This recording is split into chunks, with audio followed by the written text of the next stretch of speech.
अमरावती जिल्ह्यातील तिवसा येथे महाराष्ट्र शासनाच्या प्रस्तावित महाराष्ट्र देवस्थान इनाम निर्मूलन प्रारूप अधिनियम 2026 विरोधात तिवसा येथील विविध मंदिराचे विश्वस्त पुजारी व भाविकांनी तहसीलदारामार्फत शासनाला निवेदन सादर केले।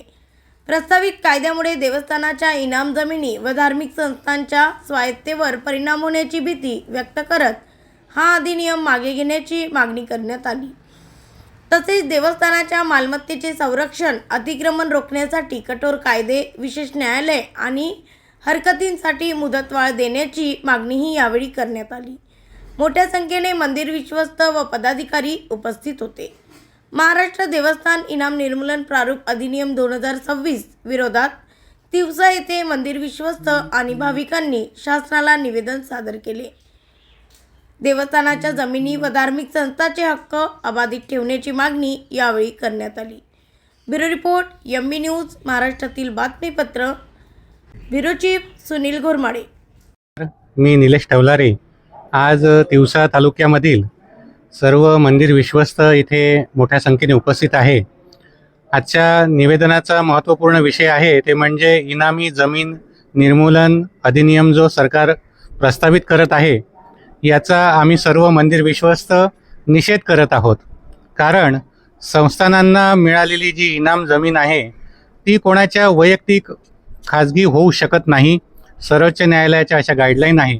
मात्र या विचार न करता महाराष्ट्र सरकार महसूल विभाग याविषयी हा एक जो विधी नियम आणून पाहत आहे याचा आम्ही निषेध करतो आणि कुठल्याही संस्थानांची जे अतिक्रमित जमीन आहे ती संस्थांना परत मिळाली पाहिजे।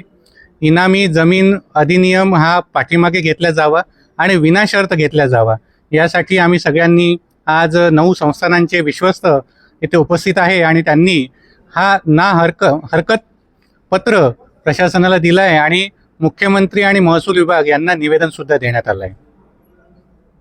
नमस्कार।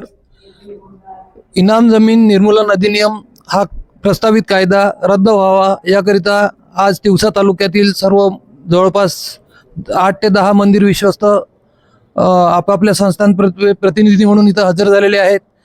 श्री नागेश्वर महादेव संस्थान, श्री गजानन महाराज संस्थान, श्री रतनगीर महाराज संस्थान, तसेच सोटागीर महाराज समर्थ सोटागीर महाराज संस्थान, श्री साईबाबा संस्थान तिवसा, परशुराम महाराज संस्थान चेंदूरजना बाजार, हनुमान मंदिर चेंदूरजना बाजार या साऱ्या मंदिर विश्वस्तांनी या कायद्यावर आपली हरकत नोंदवलेली आहे आणि मंदिरांची जमिनीची अशा पद्धतीची विल्हेवाट होते आहे चुकीच्या पद्धतीनं अशी होऊ नये याकरिता आम्ही सर्व इथं मंदिर विश्वस्त एकत्र झालेलो आहोत।